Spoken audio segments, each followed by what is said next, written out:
A long time ago, in a galaxy far, far away. We're all veterans of one war. Star Wars. That ass you shake. It's the only time in the movies when war is good. Well, princess. Gold bikini? I was young. I needed the money. Luke. I don't whine. What? You kissed your sister. I'm too lazy to do a podcast,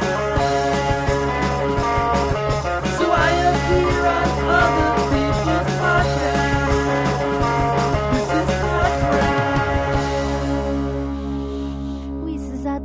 is PodCRASH. Welcome to the show. I am that Chris Gore. This is PodCRASH. This is the show where you get to hear me as a guest each week on a different podcast. You get to discover new shows. I get to talk about a variety of topics. This week, actually, I'm not crashing a show. This is actually the audio from our live show, which was at I.O. West on January 12th. It was our Star Wars Episode 7 special. It was 7 geeks on Episode 7, talking about their hopes, fears, and what their impressions of how the next chapter in the Star Wars saga will play out. Before we get into that, and I'll tell you the specifics about this show, I have some special guests here sitting with me here at my palatial downtown estate. It's the podcast Movie Fools. It's Adam, Mike, and Monica from Movie Fools, and we met each other because we shopped at the same DVD store. Yep. Mm-hmm. Yeah, so which was Interact in Pasadena, Interact DVD. And you were recording a prior wraparound, and we saw you were like, we should talk to Chris Gore. And so we did. This is very Inception-like. Now, well, this is cool because like you're about to listen with me. We're going to listen to this podcast, yes, where I talk to a bunch of geeks about Episode 7. And actually, this was recorded before it was announced that JJ Abrams will be directing Star Wars Episode 7, which is effectively, Episode 7 is the sequel trilogy to Star Wars. It's going to, I think they've said there are like 4 returning characters. I'm going to assume R2-D2 and C-3PO are in it. Clearly. But then other returning characters, everyone's assuming Han, Luke, Leia, Harrison Ford, Carrie Fisher, Mark Hamill, and Billy D. Williams. I want to hear what you guys think. Okay, we saw the new Star Trek trailer that debuted over the Super Bowl. We've now seen some glimpses of where Star Trek's going. Yeah. Mm-hmm. What do you think about Star Wars? I'm extremely excited for it. You think J.J. Abrams is going to be able to pull it off? I think he's going to be able to pull at least something off. I think the big thing for me that was dragging down the prequels, sad to say, was actually George Lucas. I think the way he was directing it, the stories he was trying to tell, were what kind of brought those to a grinding halt. And so taking him out of the picture a little bit kind of opens it up for a lot more great... Because he was... We've talked about this before, but he was focusing so much on the plot and so little on the characters that you really have no investment in any of those prequel movies. The whole time you're thinking, well, when's he going to be Darth Vader, or where are Luke and Leia going to come into this? And there was no element of surprise. I kind of feel like it would have almost been better with the prequel trilogy if, like, he became Darth Vader in the middle. Yeah, like absolutely. maybe at the middle of the second movie, and then was on a hunt to kill all the Jedi and chase Obi-Wan. Well, why does Obi-Wan stay on that planet? Yeah. Basically, there's so many unanswered questions. We could sit there and talk about the flaws of the prequel trilogy forever. So based on that, and that knowing that, in my opinion, he was what was dragging it down, now that it's free and in someone else's hands, and people who, there's so many people who are so excited about the trilogy, like Star Wars in general, and so many people who have such great ideas for storylines and so many characters that they could work with. There's an infinite world of opportunity now for Star Wars. The whole Star Wars universe just finally opened up, and I think that J.J. Abrams is a good person to do it because he always focuses on good character elements. I think so too. I think J.J. Abrams will be, because what he did with Star Trek, and he's not even the biggest Star Trek fan. I mean, he's even said, famously, like, I'm more of a Star Wars guy. Yeah. And so I think that will bring him into familiar territory. He's certainly able to juggle special effects, character, and payoffs to characters. I think that's one of the things that was so frustrating about the prequels, is that none of the things that were set up that were actually cool paid off. Yeah. I mean, I remember hearing a story that Darth Maul, who's one of the cool things. That's the thing that's bad about the Star Wars prequels, is there's some things that are like awesome and some things that are like horrible. So, like, it's sort of this weird, like, I don't know, double-sided lightsaber, pretty cool. Yeah. Oh, there's Jar Jar again. Yeah. So that's terrible. But you know, I kind of feel like that JJ Abrams will really be able to, like, make all that stuff pay off. Like Darth Maul. Yeah. There was the special effects crew that worked on some people at ILM were like, why don't we make General Grievous in the third movie? That's Darth Maul. It's Darth Maul returned in mechanized form as sort of a, as a way, sort of a nod to like, oh, this is what's going to happen to Anakin, is he's going to be mechanized. Like a parallel plot line. Exactly. Like, or at least something that sort of has an echo, which George Lucas loves to use that term echo. It's an echo. It's like, no, you're kind of just using the same thing again. Yeah. Echo just makes it sound more grand. But he didn't do that, and so General Grievous is just sort of standalone character with no real backstory that we care about. And it would have been great if it was Darth Maul, because then it's like, oh, well, now he's out for vengeance to kill Obi-Wan. Yeah. It would have been way cooler, right? Yeah. Well, I'm actually torn on the old JJ Abrams fact. Because he already attacked Star Trek, and that the fact is he said he's a Star Wars. I mean, those are the fan. two biggest franchises in like movie history. You've got Star Trek, Star Wars. I mean, think about it. The number of movies, television, everything. So with him having the reins of both, that's kind of, I mean, is he going to do Star Trek 3 now? Well, actually, that came out because a lot of people I work with have said that he's going to do both. He's going to work on Star Trek, the third one, at the same time he's working on, I think, the second Star Wars. Like, he's dedicated to both. No, he's doing Star Wars Episode 7. Well, yeah, but in the future, like he said, he's also going to do the second one. Yeah, well, that's I don't reports. know. I haven't really reports. Well, it's either the second Star Wars or the third. I don't Star believe Trek. it. I don't believe it until I see the press release. Okay, well, you know what I mean? the Because press there's release, too many rumors, and a lot of rumors are just like wishful thinking on the parts of fans. Yeah, absolutely. Well, and that's the thing. I'm still up in the air about JJ Abrams because he already did Star Trek. He's a bigger Star Wars fan. But the fact I think is, that's he's actually in his already favor. done it. He's a bigger Star Wars fan. But he's already Yeah. done the Star Trek thing, so I'm kind of worried.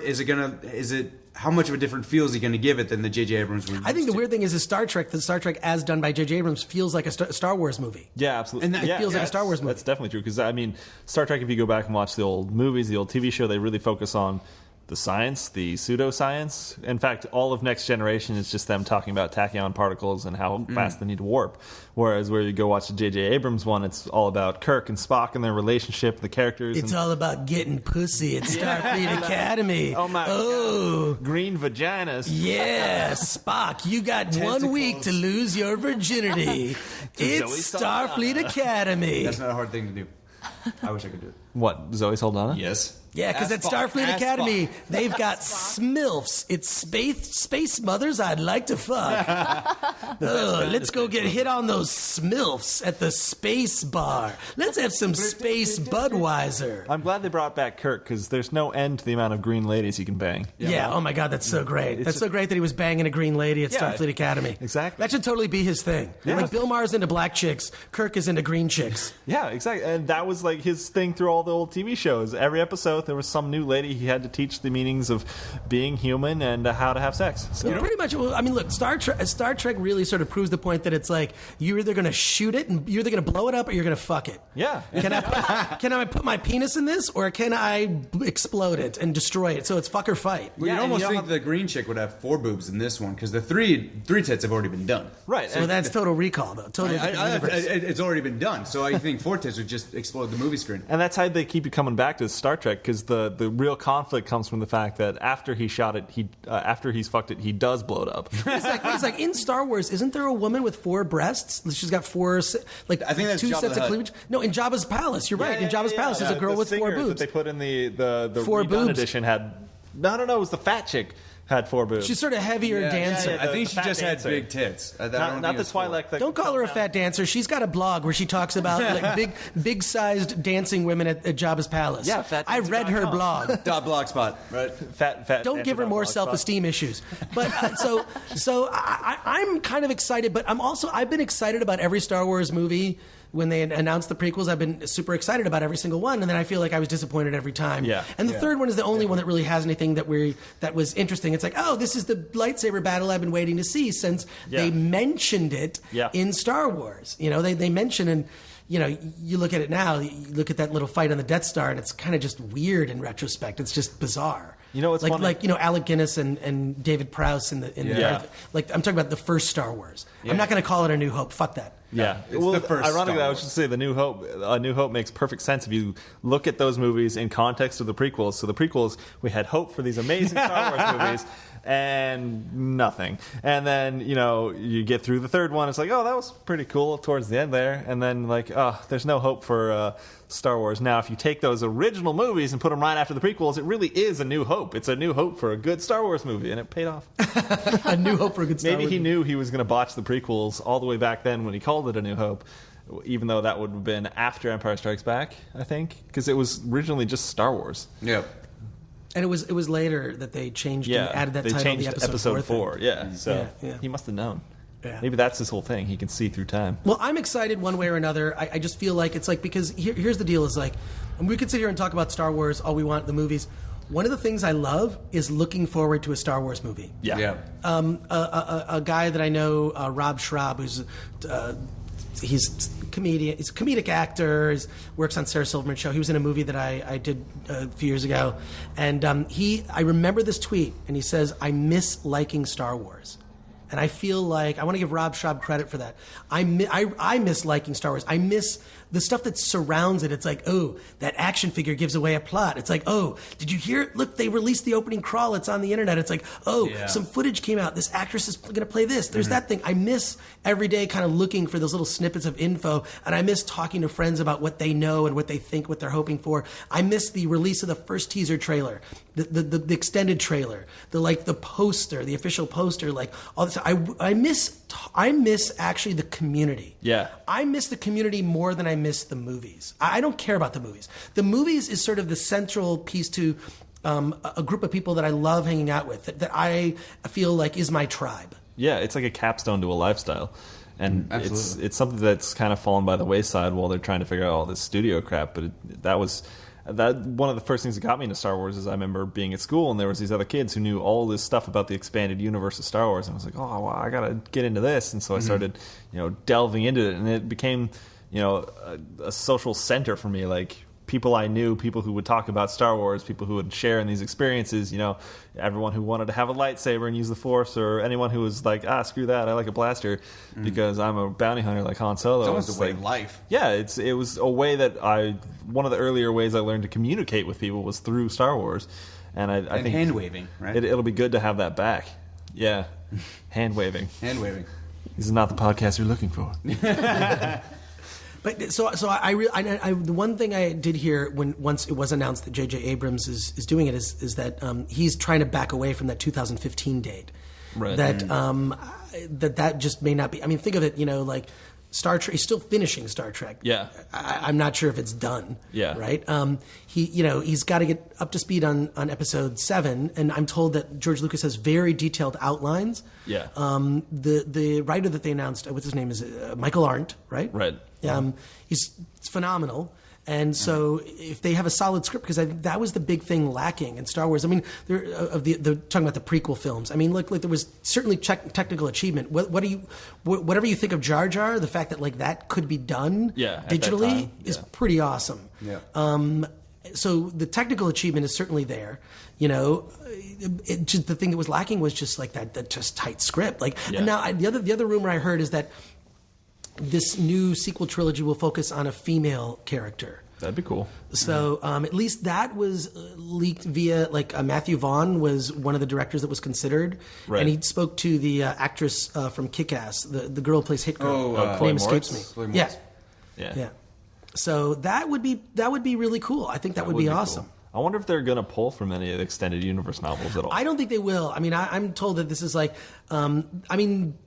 it'd be nice if they did. I think Grand Admiral Thrawn, as a character, it'd be cool to see him in it. Right. Just because I think that he was so brilliant. Here's sort of the remnants of the Empire, and he goes to planets and figures out how to basically defeat a civilization by looking at what their fears are via their art. Yeah. That I think is just so incredible that was just interesting, the sort of tactical mind that he had. Yeah. He really built a villain that was, you really need a good villain. I mean, who is the villain going to be? Because the other rumor is that that Disney wants Darth Vader. What? That's the Return of Darth Vader. That wouldn't make any sense. We talk about this on the show. Like, let me tell you about this, what we're about to hear. So this show was recorded January 12th at IO West in Hollywood. And I'll tell you who was on it. Jonathan London, of course from Geekscape.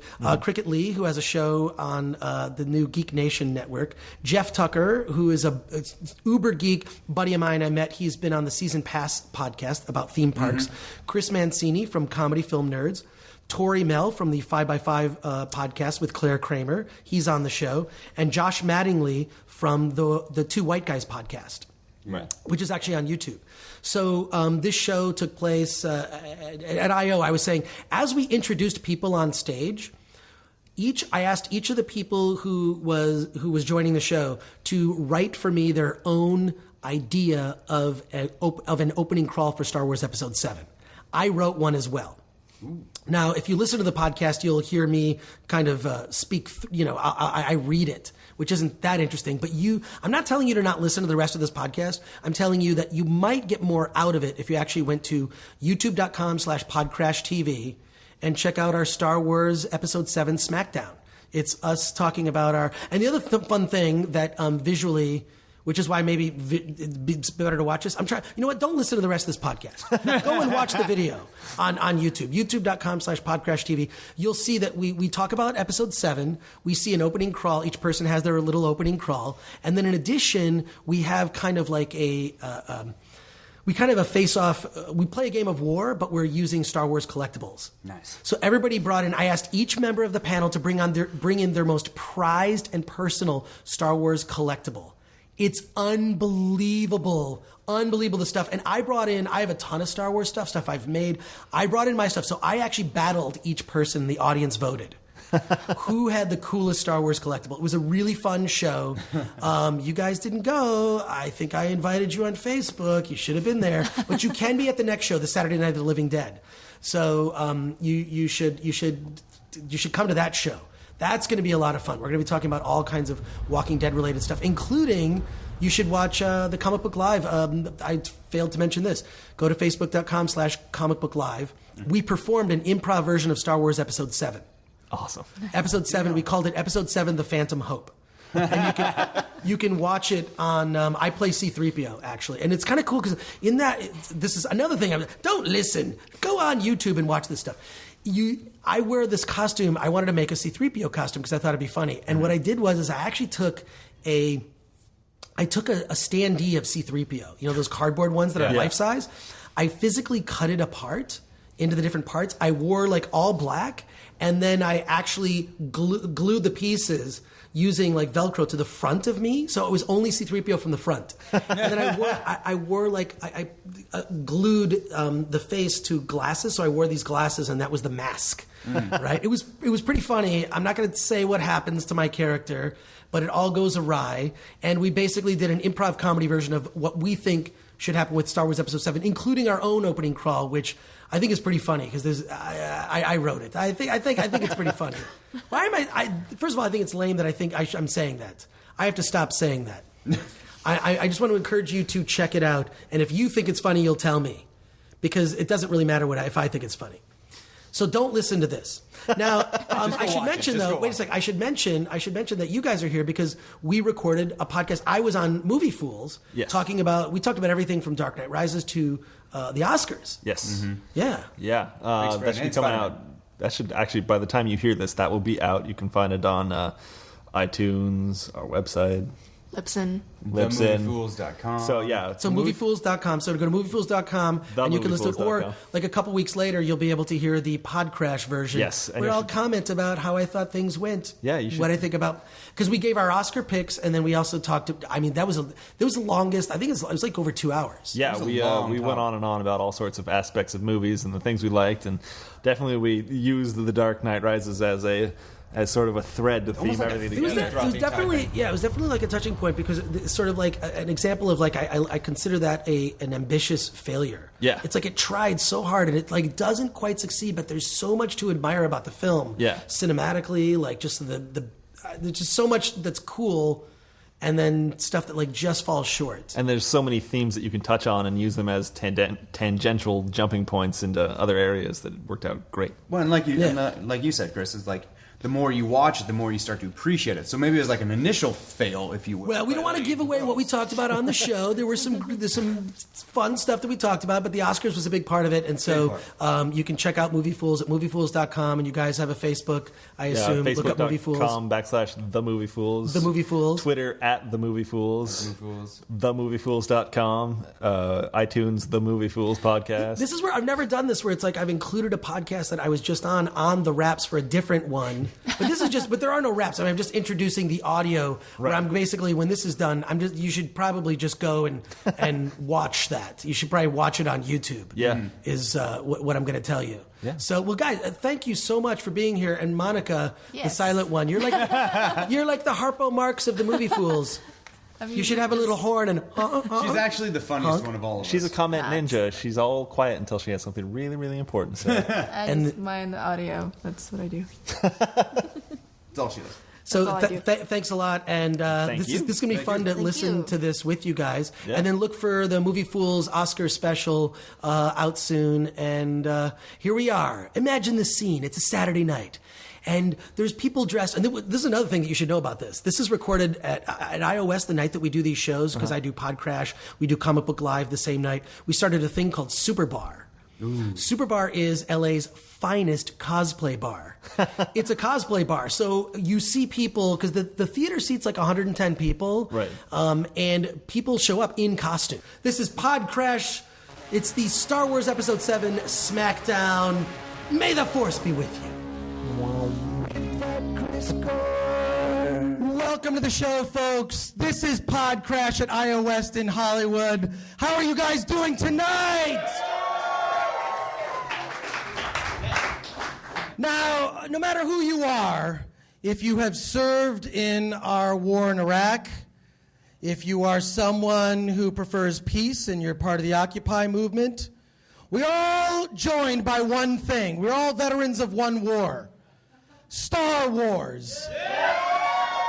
It's the only time in the movies when war is good.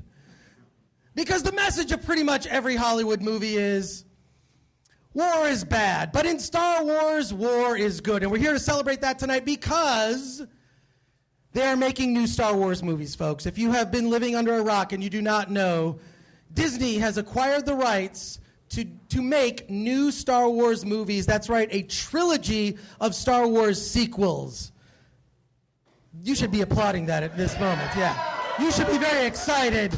I'm excited because the movies I really wanted to see when I was a kid, I wanted to see more adventures of Han, Luke, and Leia, let's face it. Yeah. Who gives a shit about blah, blah, blah, Anakin, blah, blah, blah, who was forced to work retail on the planet of Tatooine, seriously, because Watto, his owner, you know, Watto was the slave owner who owned Anakin. You know Watto. Republic credits are no good around here. I need something more real. I need you to work retail, Anakin, little Annie. That's my Watto imitation, folks. There's not much call for a Watto imitation. But I am so honored and proud to introduce 7 friends of mine, both friends and geeks, here to join what will end up being a Jedi Council of people talking about their hopes, fears, and their excitement about this new Star Wars trilogy, and to add a little bit of speculation. And we have an interesting way of introducing each of our panelists by way of a Star Wars opening crawl. One of the coolest things about Star Wars, of course, is the opening crawl. And each of our 7 geeks that are joining us on this panel have written what they think the opening crawl for Star Wars Episode 7 should be. So let's introduce our first panelist by way of an opening crawl. Jonathan London. Star Wars Episode 7, A Unifying Force. It is a period of great hope in the galaxy. After 15 years of being shoveled products that only 8-year-old kids or geeks with zero self-respect could enjoy, a light once again shines on Star Wars fandom. Could the promise of new Star Wars movies bring about the unification of fans across the universe, or will this new trilogy of sequels shatter this fragile alliance forever? Amidst this excitement, a band of overly opinionated fans gather in a small theater in Hollywood to discuss this new Star Wars trilogy being made by Disney. But this Jedi Council of 7 geeks must first agree on one truth. When you have to use the excuse, but the cartoon is really, really good, it means that things have gotten really, really bad. Welcome to the stage, Jonathan London! Come on up here! Woo! Jonathan, have a seat. Grab one of the microphones here. We're going to have to share some of these microphones. There's only 3 seats for 7. There's 3 seats. We will get 7 seats up here. We will share seats and microphones. It's a very cozy environment here at IO West. Jonathan, I sense by your crawl that you're kind of a cynic. Yeah, big time. Okay, are you at least happy that George Lucas is not going to be directing these movies? Yeah, absolutely. Yeah, and so what do you think we're going... I got to tell all the Star Wars fans here that, like many of you, I saw episode 1 twice. First to be like, wait, what? And then the second time to be like, oh shit, that did happen. And after about 18, 19 years of collecting nothing but Star Wars, reading all the extended universe, all the comics, everything, just having Star Wars sheets, and I shouldn't have done that. It was in college, and I still had fucking Star Wars sheets. Like the 77 originals where like Chewbacca looked like a gerbil. Within a month, it was gone. I got rid of everything. You sold it all? I went scorched earth. I only have one Star Wars item today, and it's in my pocket, and we're going to be playing later with it. We're going to play a game with our Star Wars collectibles. Chris literally was like, I need you to bring a Star Wars item that is your most valuable. As like, it's my, not only is it my most valued, it's my only Star Wars product. Okay. I got rid of all of it. But are you hopeful at least about this new trilogy? I mean, I don't hate Star Wars fans. I think that there's Star Wars fans. There's a lot of them here tonight. I know. I think there's Star Wars fans like me who see the Holy Trilogy and that's Star Wars to them. And then I think there are the battered wife Star Wars fans who are like, they weren't that bad. I'll go back to them. And I mean, the crawl is the most obvious thing. When people are like, oh, but those cartoons are great. I just have the perspective that, listen, Anakin Skywalker, all right, I'm thinking fictional. I don't want to be fuck it, I'll be insensitive.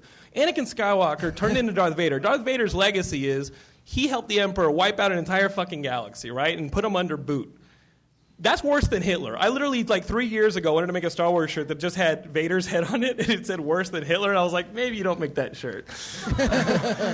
That being said, Lucas went and made a comic, like a cartoon that celebrated his early years. And I look at that cartoon that everybody's like, oh man, Clone Wars is awesome. And I'm just like, oh yeah, that cartoon, Hitler of the younger years. Fuck that cartoon. How is that the best product we can get? And so I am hopefully optimistic for all the Star Wars fans that we can unite under 3 movies that are great. That is my hope. And my gift to both old school and battered wife Star Wars fans, that we can all agree that these movies will be awesome, and that's what'll get me in the theater. All right, well, we'll be discussing that more later. Let's bring up our next panelists. Let's see the next opening crawl. Cricket Lee, Star Wars Episode 7. Here we go again, right? As a result of Han and Lee doing it, young Jason Solo was born 5 minutes ahead of twin sister Jaina, something he never stops lording over her head. Can you say foreshadowing? There's a third sibling, Anakin. But who cares? Trials and tribulations and angry dance numbers on the set of Jedi Mouse Club, Jason decides to go solo to find out if he really is just more than a Steel Town girl on a Saturday night. Vote Quimby. Bring up to the stage, Cricket Lee, come on up!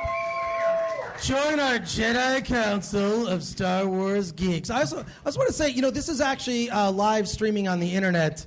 On YouTube. I want to say hi to everybody out there watching this on youtube.com/PodCRASH Thank you for spending a Saturday night watching this along with us. Cricket, thank you for joining the panel. Obviously you had a sense of humor with your crawl, but what do you think about this? Because to me, I never cared about prequels. I always wanted to see more Han, Luke, and Leia. Where do you stand? Well, I'm just hopeful because I have a friend at Spike who I yell at every time I see him, and it's not even his fault. He doesn't even work on that side. But when I saw Jedi for the first time remastered on Spike, and it goes over to the blue guys, and there's Anakin, my reaction was, ew! And so every time I see him, I'm like, what the fuck? And he's like, I don't even work in that department, dude. So for me, it's the same as Jonathan. I just want a nice mix of what we want with the new stuff. What do we want? Okay, as Star Wars fans, what do we want? Let's ask this question.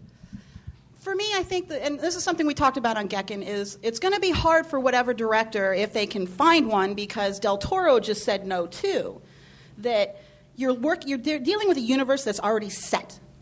You know, you can't really fuck with it too much. It's like Star Trek. You have a universe that's already set. Midi-chlorians You are can now fuck with canon. it, we found out. You can fuck with it Well, very you know much. but you know what I mean? It's not like you can be like, yo, he's going to call on his cell phone, or he's going to do this, or he's going to do that. But what I personally would like to see is, I would love to see, you know, if the Jason Solo storyline does go, I would love to see Harrison and Carrie and Mark come back in any capacity. You guys keep mentioning those three.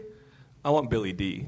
Yeah, him Like, too. I straight up want Billy D. I would like an Asian, because that seems to be... You had one, Neeb Nub. Jimmy Smits does not count. Somebody's like, Jimmy All right, Smits counts. I'm like, no, he doesn't. Moving along, let's bring up our next panelist. Let's see our next opening crawl. Jeff Tucker. Star Wars Episode 7, Ashes of the Empire.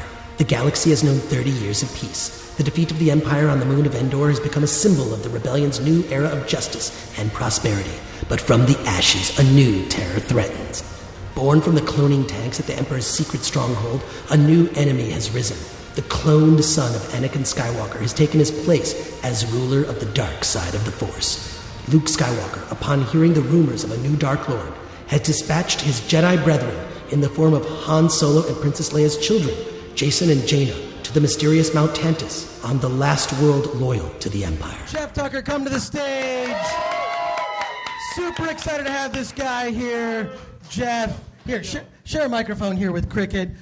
Jeff works at Knott's Berry Farm, but is also one of the coolest nerds that I know. You and I could have 3 hour. I feel like we're like a gay married couple without the anal. But seriously, we clicked right away that, just yes. from the love of Star Wars. You took a very serious approach with your opening crawl. I love it.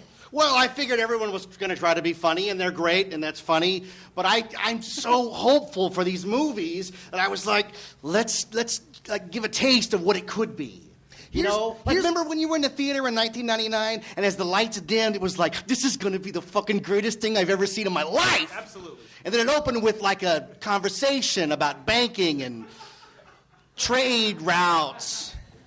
And then in 2002 was the same thing. It's like, forget that last one, man. The first date sucked. The second date is going to rock. And then the second one started, and it was even shittier. And then the third one was like, I'm not going to get fooled 3 times. This one's got to be great. And what did he do? He murdered children. So, yeah! But I really do think that, like, we never really cared about those characters. We really cared more about Han, Luke, and Leia. It's always been about Han, Luke, and Leia. And the problem has been that George Lucas likes to hire people he can push around. And the problem is that once Harrison Ford finished Empire and he was moving on to Blade Runner, it was over. He's never going to get pushed around again. That's why we wanted Han Solo to die. So the problem is that he's had to wait this whole 30 years now for all those careers to end, and now he can get them all again, and they can do cameos and then hand it over to somebody else. Well, that's a good question. Will we see a General Han Solo death scene in Star Wars Episode 7? Because originally Harrison Ford wanted his character to get killed. He wanted Han Solo to die in Revenge of the Jedi, which was changed to Return of the Jedi. Do you think we'll get to see that? I think that we'll get to see cameos by all of them. I don't know if we're going to see him die. I don't think Disney's not the kind of company that kills off any kind of character that they can make a doll T-shirt or ride out of. It just doesn't work that way. It doesn't work that way. You know what I mean? They don't do that. All right, There's no Bambi's mom ride. You're Let's right. bring up our next panelist. Let's see the next opening crawl. Chris Mancini. Star Wars Episode 7, The Midichlorian Hoax. It has been years since the Empire threatened the galaxy, and the Rebel Alliance, no longer needed, turns its attentions to other matters, like the midichlorian hoax, how to prevent droids from turning gay, and why would you have a farm on a desert planet? In the midst of this turmoil, evil still lies dormant. New heroes will rise, but who are they? What will they be doing? And will they prevail against the forces led by Disney's Sith marketing lords, who shamelessly own multiple networks, theme parks, and media outlets? Han shot first. Chris, obviously I listen to your podcast, the Comedy Film Nerds podcast, which I love, and you're very passionate about this stuff. We've been on panels together talking superheroes. Let's talk Star Wars. What do you think? What do you think of this? Of what we are about to see? I think the best thing George Lucas could ever have done was sell to Disney. Really? Absolutely. Really? Tell us why. Best decision he's made in 30 years. Tell us why. That and not making a Howard the Duck sequel. Okay. Those two things together. I mean, when you look at it, just if you put the emotions aside, first of all, who could have bought Star Wars? And did you want Star Wars to die with George Lucas? So when you put those two things together, you realize there was no other option. There's no one else that could have bought Star Wars and re-energized it. And there was there's nothing else that could have happened. So I'm really excited about Disney bringing in new blood and actually making it interesting. And I really think that it's going to follow the Pixar model. I really do feel that way. Where, so we're going to see Pixar, a digital Carrie Fisher? Is that what you're saying? Like, is that we like already the digital version? We already do. But what you're going to see is a lot of kind of artists taking a little bit more control because Disney knows what a huge juggernaut this is. And it's sure there'll be some little Disney things in there, absolutely. But I think for the most part, I think we're in for a reboot that may actually matter. Hey, Chris, I'm going to disagree with you real quick. I don't think it's going to be a Pixar model. I think it's going to be a Marvel model. It's going to be a Marvel model. All right. That's still good. That's still good. Yeah. Still good. But you're going to see TV shows. You're going to see. There's no question that deep in the bowels of Disney, guarded by lawyers, there is a TV show being developed right now for ABC. No, live action, yeah. Yeah, for ABC. There's no question. Well, he's talked about doing a live action show, but it kind of got sidetracked, right? They're talking about it again. They're going to see how S.H.I.E.L.D. does. Right. And if S.H.I.E.L.D. does awesome and the movie does The awesome. rumor that came out today was that Ronald Moore was going to be given the reins. I think they already have. That's good. That's 2 good seasons. Yeah. Yeah. All right, let's bring up our next panelist so we can get this Jedi Council going. Our next one. Tori Mel. Star Wars Episode 7, The Dark Empire. 10 years have passed since the Battle of Yavin, and a new mysterious force is leading a reborn empire into a position of galactic dominance. Meanwhile, ruthless heirs to Jabba the Hutt have placed monumental prices on the heads of Princess Leia and Han Solo, who struggle to protect the life of their unborn child. In an attempt to master the Force, Luke Skywalker makes a choice that will change his fate and possibly herald the end of the rebellion once and for all. Let's bring up Tori Mel, folks. Give him a big hand. Tori Mel from the 5x5 podcast. Grab a chair and try to sneak in here and share a microphone. Hug up on you and feel my balls a little bit. It'll be nice. Now, Tori. Yes. Hi. Get up here on the mic. So, where do you? What are your feelings now that we've heard other people on the console? I'm not gonna lie. In the early '90s, Dark Horse put out a trade paperback, which was Dark Empire. Trade paperback was a comic series. Yeah. Well, I read. Come on, leave me alone. But it was truly the coolest fucking thing I'd ever seen since Jedi, which was Jedi.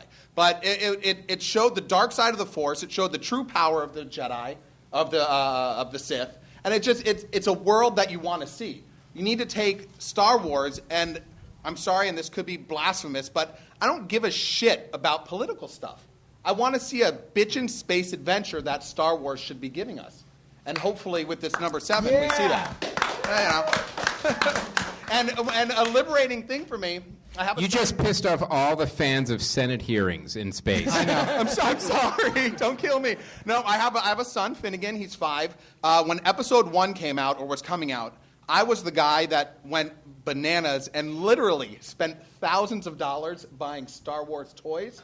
Every single Episode 1 piece of merchandise that existed, I bought, and I'm like, I'm going to be fucking rich. I saw Episode 1, and I'm like, how can I destroy these toys? and I thought about it and saved them and hoarded them and kept them. My son turned like 3 a couple years ago, and I was like, hey, son, here are a whole bunch of Star Wars toys. And he's proceeded to destroy every single one of them. Yeah. I'm proud of my boy. Isn't that cool, though? Yeah. Isn't that cool, though, about Star Wars toys? It's like not one of those things where like you didn't really think about collecting them. You thought about actually playing with them as a kid. They were great. So how does he, because he saw it growing up, like how does he feel about it now? Finnegan is super into Clone Wars. And I think that's how it should be, and just kind of forget 1, 2, and 3, because aside from Darth Maul, Yoda jumping around, and the cool, what's the theme song, Jules? Duel of the Fates. Like, the rest of that series can die. Wait, Jonathan London, I saw a look on your face. Hey, what's bitching, dude? Get up on the mic. Get up on the mic and what? Hey, kids, sit down in front of this and enjoy these adventures of this person who's going to end up with just killing tons of fucking people. My son is super into Hitler, so I take offense. Wait, what? I want to see the baby room. Where it's just like Adolf's art from before he became. Crispin Glover came over and designed it for me, so it's perfect. No? Too soon? Hey. Let's bring up our next panelist. Josh Mattingly, Star Wars Episode 7. Not long ago, a man with a great imagination and a big dream created a trilogy of sci-fi films that changed the face of movies. These films were also the cause of lots of fat kids' failed lightsaber tricks, which can be seen on YouTube. This man is, of course, George Lucas.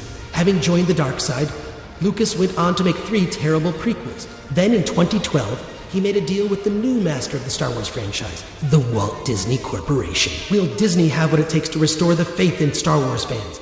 Misa not so sure. Josh, where do you stand on this? You're a big Star Wars fan. Well, okay, so I have to admit, I'm not like an old school Star Wars fan. I'm only 28. When I saw Star Wars, yeah, right.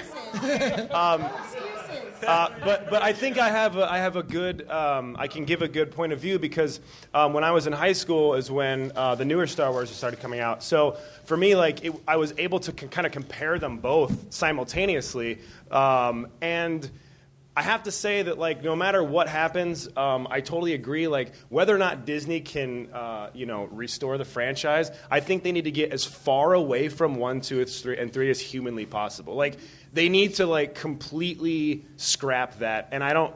Midi-chlorians? Judge me by my midi-chlorians? I mean, that's my shitty Yoda imitation.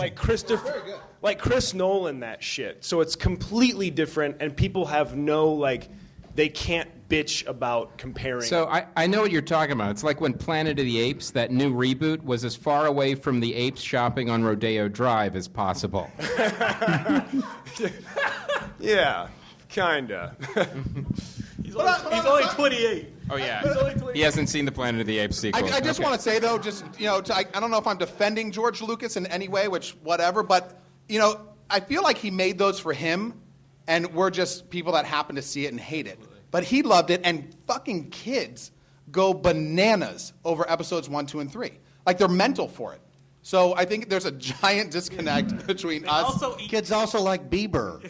They do, and he's so cute. But let's be fair, though. In episode 1, kids do. I mean, let's be fair. Kids really do identify with episode 1 because they're assholes. The protagonist. And they love Jar Jar Binks. because the protagonist is a little kid. Who doesn't like to see a little kid, racing around and not dying? With a dopey Jamaican slave. That's just how. Hey, who doesn't like to have an imaginary friend that says dumb shit? This one just happens to be not. I have one last opening crawl. Graham Elwood, due to a commitment, meaning he was going to get paid to do a comedy gig and not be on PodCRASH where he would do an unpaid gig, was unable to make it here, so I created my own opening crawl. So I am the 7th geek. Let's see it. Star Wars Episode 7 in 3D 48 FPS IMAX, also available on Blu-ray and VOD. The Dark Jedi Knight. It is a dark time for Star Wars. With the altered special editions, Jar Jar, midi-chlorians, and the lackluster prequels, fans have lost faith in the once powerful franchise led by Emperor George Lucas. Everything seems cooler than Star Wars these days. Doctor Who, Marvel movies, The Muppets. And to add insult to injury, JJ Abrams ripped off the original Star Wars to reboot Star Trek. Enough. Now Batman, strong in the ways of ninjas, seeks out Luke Skywalker to learn about the Force and to offer advice on how to make Star Wars cool again. Luke, swear to me. Thank you, folks. I think I'm off of Josh's comment saying you need to Christopher Nolan that shit. That was great, Chris. That was a really great crawl. Not you again. Oh, sorry I'm late, Chris. Hey, Chris, who won the Ravens game? Sports? American sports? I'm a geek. I wouldn't know anything about football, earth football. Welcome, ladies and gentlemen, R2-D2 and an old colleague. Watching with the old jokes. Well, wait, come on over here, guys. Oh, yeah. Thanks for prepping for us. Yeah, well, we just want to get you on the microphone so people can hear you. And your name, sir? I'm General Han Solo. And so what do you think about this? I mean, first of all, for you it means jobs, and I think that in this beleaguered economy. Chris, I've spent the last 5 years in an espresso machine at the Coffee Bean and Tea Leaf. That's how I've made my living, making fancy drinks for screenwriters and unemployed actors. So yeah, I'm pretty fired up to get a fucking job again. And are you and Peter Mayhew still friends? Yeah, I mean, if you consider a guy I buy cocaine from a friend, of course, yeah, we're still friends. Why is it that you never got to speak during the Star Wars films? You never actually got to have a line. No, I thought that reverb sounded really good. We should keep that going. Why did I never have a line? Well, it's an unknown fact that I was mute until the age of 25. Then I started doing cocaine with Peter Mayhew, and I learned to speak. Slowly but surely. So are you saying that the reason you couldn't speak is because your firmware update was kind of like that new OS 6 for the Apple iPhone, which totally sucks. Everybody agrees that completely sucks, that new update. So you're saying that your firmware update kind of blew? What the fuck are you talking about, dork? Operating system? I use my operating system to bang chicks, bro. Plain and simple. So we're going to see a different side of R2-D2 in this new sequel trilogy. Is that what you're saying? Yeah, I guess so. I guess so, Chris. You're going to see a good side of R2-D2. I could finally be me, maybe. And how do you feel about like people playing robots? Well, that obviously upsets me. All right? Does it take jobs away from robots? Yeah, everybody knows robots are out there doing the jobs that normal white American people don't want to do. Then you dress up some guy in a robot costume, and I'm supposed to not be offended by that? You know what? Humans used to own robots. How sick is that, Chris? How sick is that? Less than 200 years ago, humans owned robots. R2 Unchained. The R is silent. I think the whole thing sounds completely exhausting. Because since the last one we went on an adventure, I've been a retarded lawyer, been an archaeologist, I've been some kind of physicist that abused his children. I mean, I'm president of the United States, and I flew my own plane. Do you have any? Do you tired? Were you in Cowboys and Aliens as well? Because fuck you if you were. That wasn't me. That was. Maybe you're friends with Luke Skywalker. Maybe you can answer the question: why do farmers on Tatooine dress exactly like Jedi Knights? No one's ever really answered that question. I think the question is, why do Jedi Knights dress like farmers on Tatooine? Oh, that was like a Jedi trick he just pulled on you. You know, I always thought old Ben Kenobi and old Uncle Owen dressed the same way because they both lived in the desert and were poor. But it turns out that's a uniform? Some deep cut questions we're asking right now. Real deep cuts. Casual fans will not get this. Well, first of all, I want to thank you guys for coming out here. I mean, I didn't really expect some real celebrities from Star Wars to come to this panel. The pleasure is all yours. Thank you. And will I see you guys later tonight?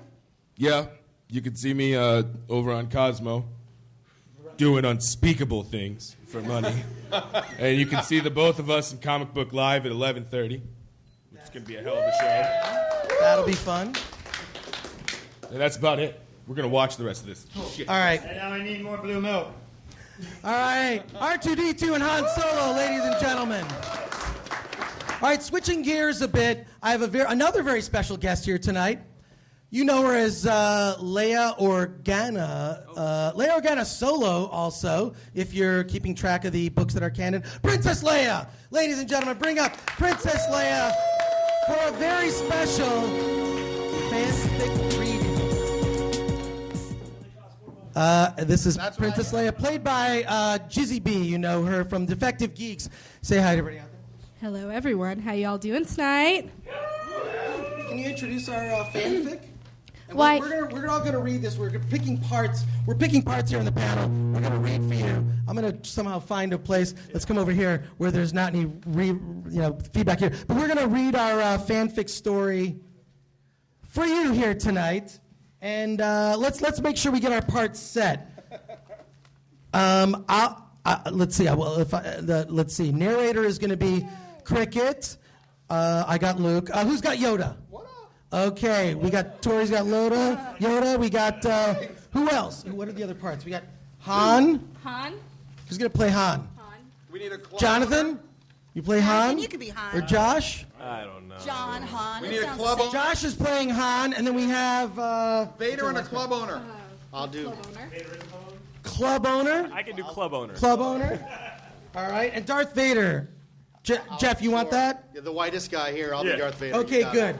So let's start with our How does that work? Star Wars fanfic. Here we go. It's Showgirls. Star Wars fanfic commence. Thank you very much. A long time ago, in a galaxy far, far away, Luke ran into the strange-looking building. He was blinded by the colorful flashing lights and could barely hear his thoughts over the salacious music. But this is where Yoda told the young Jedi to meet him. Master Yoda, I'm here. Where are you? Oh, that ass you shaking. Master, I hear you, but I cannot see you. Luke navigated around the seedy environment, and after seeing all the nearly naked girls dancing, Luke soon realized that it was, in fact, a strip club. What the hell, Yoda? Them titties, you shake them. I thought this was an emergency. Luke saw the my face. Luke saw the nearly empty bottle of tequila next to Yoda. Yes, emergency. Tequila makes me want those hoes. And a wingman I must have. Also, Luke, you whine like a bitch. Listen up, you must. I don't whine. As Yoda tries to make it rain, Han and Leia burst into the club, thinking that they were following Luke into a battle. They both look confused at the seedy environment. Why would Luke go to Nebula Joe's titty-tastic titty bar? How do you know what this place is called? I smuggled in some antibacterial soap for them. Right when Leia was about to tear out Han's throat, the owner of the club, a scummy Vecnoid, walked up to the couple. Han, long time no see. How's my favorite smuggler doing? You came just at the right time. I just got a girl with 3 boobs in different colors. You love him. I knew it. You scruffy, scummy nerf herder. Wait just a second. Leia, that you? It is you. Daddy's skimming you on your allowance again, huh? Hey, if you still got that gold bikini, I can get you on a pole in a jiffy. Well, princess. Gold bikini? I was young. I needed the money. Luke, after taking a few shots of tequila with Master Yoda, stumbles over to the traumatized princess. Guys, it is so good to see you. This place is awesome. Wow, Leia, you were looking fine today? Make her show her titties. Luke attempts to do a Jedi mind trick on the very pissed-off princess. You want to show us your tits. Oh, please work. Please work. You all can suck it. I am not showing you my tits. By the way, your sister Leia is. My sister? No, Luke's sister. What? What? What? You kissed your sister. You guys know I'm still standing here, right? Whatever, there's a Sith Lord that I can attend to. He comes here every week and he cries. I do sense something. Vader. The group looks over at the corner and sees Darth Vader crying and throwing money at a stripper. My life totally sucks now. My wife is dead. I'm mostly a robot. And I have to give the Emperor sponge baths. Hey, Luke. Psst. Your daddy Vader is. No! It can't be true! Search your feelings, my son. And have some more tequila. Luke and Darth Vader start crying and whining together while throwing money at strippers. like father, like son. Hey, your titties keep shaking. I want to kill myself right now. Best day ever. The end. Hey, Chris! Yeah! Hey, Chris! That was one of the worst things I've ever seen, and I was once used to perform an abortion on the Octomom. Keep that in mind. Thanks for hiring real actors for that. I want to continue with our panel and continue to talk about your impressions of Star Wars Episode 7. There's very That little... wasn't it? Yes. No, that wasn't. That was not Episode 7. Thank God. But I want to thank Giselle from the Defective Geeks. Give her a big hand. She selected that from among a lot of horrible fanfic on the internet. I was gonna eBay that shit. Yeah, right. But there's a lot of rumors swirling around about Episode 7. People such as Jon Favreau as director. We've heard a lot of them. Matthew Vaughn. Like, what do you guys think? What would you like to see? If we're all going to be hopeful here on this panel, what do you want to see in this new sequel trilogy?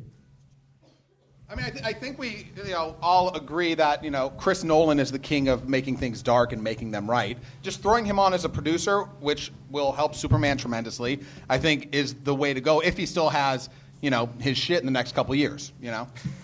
If people can pay, I go dark, and that's what people seem to like these days. Keep it dark, keep it bitchin', and lots of action.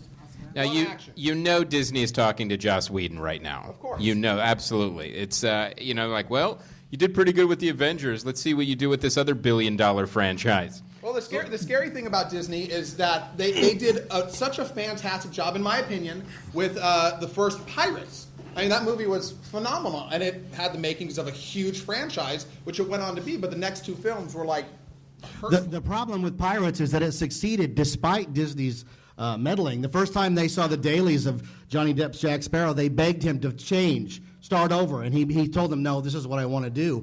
So Gore Verbinski was the Jerry one who had Bruckheimer. He even said, I'll take responsibility. Yeah. They thought it was a complete train wreck. That's why it's called Pirates of the Caribbean: Curse of the Black Pearl, because they said, look, if it bombs and it's a horrible movie, we'll start over with a different subtitle. So I don't know. Joss Whedon's a good director. The problem is which one of our they really took the wrong tack. They really took a different tack with that. Once the first one was decent, they were like, well, that was a little too good. Let's really fuck it up for the next couple. The problem with part two, Verbinski, not to digress into Pirates, is they started filming without a script. The cheapest thing on the whole movie, any production, is the paper. And if they just start with a script. And they did a great job. They did a great job with John Carter. I thought John Carter that's the Pixar route. Was amazing in terms of the marketing. But no, I'm what? I'm hearing also that they're going to be 2 years apart instead of 3 years apart. Chris, the proof will be in the pudding, man, because they're talking about 2015 summer. They haven't even started day one yet. I know they're in pre-production, but without a director or a full cast, to have a movie of that magnitude ready by 2015 and then another one by 2017, I don't think Disney's got it in them. I don't think they can work that fast. So we reported on the website today that Joss Whedon said yes to Star Wars, and Disney was like, "You're on Avengers 2, and you've got S.H.I.E.L.D. to produce, and you're not doing a Star Wars movie. You're doing Avengers." So Joss Whedon doing the 8th or 9th movie is definitely a possibility. Who do we want as a 7th? Yeah, that's really the question. Who is here for a 7? Who do you want for episode 7? Busey. Personally, who I want is a director who grew up on Star Wars, who reveres it the way that us true fans really do, is willing to put aside those awful prequels and just make a really good movie, even if it's not this big, epic scale. Sam Mendes. Who's that? Sam Mendes. Sam Mendes. Well, hey, look at Skyfall, look what he did. man. Yeah, look what he did with Skyfall was Bond. amazing, and it was an intimate, big-budget, crazy movie. That didn't have to have the world at stake. You know what's easier? What directors do we not want? John Favreau. Mick G. Uwe Boll. Brett Ratner. M. Night. Yeah, see how much easier that is? Yeah, it's easy, yeah. I think there are a lot of directors that we don't want to see, but honestly, I thought that you were going to have a name coming out of your mouth when you were describing somebody who grew up with Star Wars, who gets story, who gets the... Yeah. Somebody who gets visuals. As much as I was going to say Brad Bird. Yeah, Brad Bird. He's already in the Disney system. Yeah. The guy can come. I mean, you saw with the Mission Impossible for the 4th film that he can come into a Forget franchise that. and inject it. I saw Iron Giant in the theaters. I saw Iron Giant in the theaters and it was empty, and I'm like, guys, this is awful. Joe Johnson, I don't think, but he's too close to it. Brad Bird would be fantastic. What you were saying earlier, I'm off of it. I'm just going to say Sam Mendes. I mean, the end of Skyfall was like that made Home Alone canon. That's what what happened in Skyfall. Right. It was a Home Alone sequel. Yeah. For the last 30 minutes, and the awful stuff that happens at the end of Skyfall, that's Bond's fault. Like it was a bad script, and it didn't get fixed by the director. And ultimately, it's his responsibility. Someone to steer the ship. Brad Bird's my number one choice. I'd agree with that. Brad Bird's a really good choice. Yeah, Brad Bird would be great, but he already said no. Well, A lot of pressure, but let's, you guys all mentioned growing up with Star Wars. I know that, most of us here. Josh, you grew up with Star Wars, at least on television and video. He's still in the process, but I thought it would be fun to play a little game of war. I have brought some treasured Star Wars items from my childhood, some other weird things, and I'm going to pit it against everyone here to see who has the coolest Star Wars thing here. So I'd like each of you to pull out your Star Wars item and pull it out, whip it out. Josh, I'm going to go up against you first. We'll go down the line here, and I want you to describe your item. We're going to let the audience decide who's the winner. Who goes first, me or you? You go, Josh. All right, I actually have it's a photograph of Han and Chewie, and it's signed by Peter Mayhew. Nice. Yeah. That's pretty good. I just have I'm only 28, but I have a plushie Admiral Akbar. You need to stop that 28 shit. I have a plushie Admiral Akbar, and he says,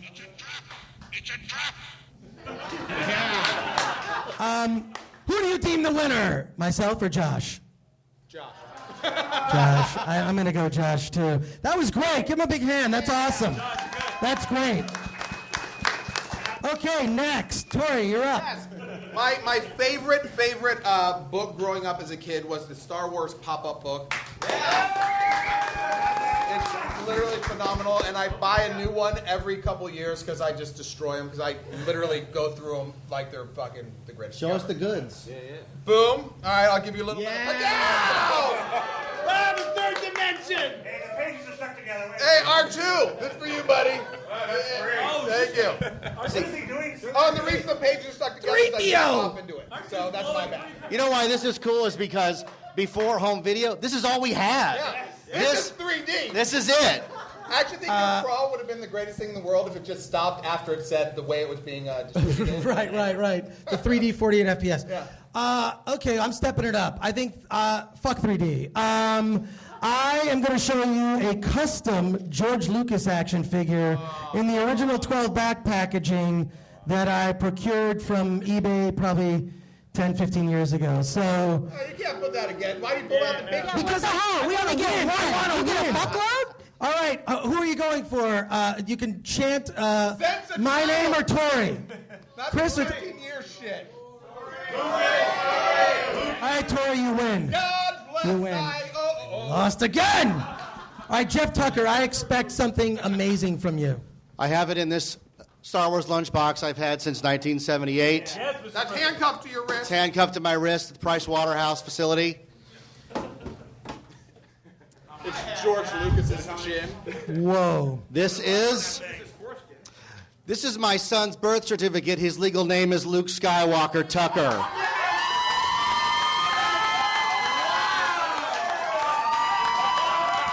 I think that might win everything ever. So wait. This proves that not only. So you're putting up your kid? Hell yeah. I bring up my youngling. Not only does this prove what a big Star Wars fan I am, but I can get laid as well. Wait. Kitty pod race. Kid and my kid bang, because my kid's birthday is May 25th, Star Wars Day. It would explode. The entire universe as we know it. Well, she was there. She gave birth to him. I'm going to just declare Jeff Tucker the winner of this round. Jeff fucking destroyed. Can I just show you what I have? Because cleaning is my porn, so I made a Darth Vader cleaning. No, I'm serious. I just took a dart, drilled a hole in the breathing mask, and I made it's for cleaning things. But that pales in comparison to the lunchbox and I don't know. Jeff Child. Sprayer's pretty bitchin'. Now, moving on to Cricket Lee. Cricket, what did you bring as your Star Wars item? I'm going to see what I have in my bag of tricks. Yes. So my first Comic-Con was 4 years ago when I moved to LA. And they had 3 things on the list I wanted to do. I wanted to go to MemoBot, I wanted to go to Adult Swim, and some other fucking place that I can't remember. Is that a rabbit? No, it is not a rabbit. It's Jesus. What this is the first gen C-3PO 8 gig MemoBot. And this is the proto hoodie that they made specifically for Comic-Con, the gold, which you can't get anymore. Which is not important. What's important is on here. Because every girl should have, every girl should have a droid. Every girl should have something to keep memories on. So on this are 16 pictures, the only 16 pictures I have of my dog before she passed away. And she used to let me put like R2-D2 shit on her and like run her around town. 4 parts of Dead Set that I got from a certain Mr. Chris Gore. Oh, that's a great series. Yeah, no, I didn't get it from Chris Gore. And a Beastie Boys Beatles mashup album that you also can't get anymore. And plus, my best friend is tall, gay, British, and thinks he knows everything because he has a doctorate from Stanford. So his nickname is 3PO. And mine is R2 because I'm short, fat, and loud.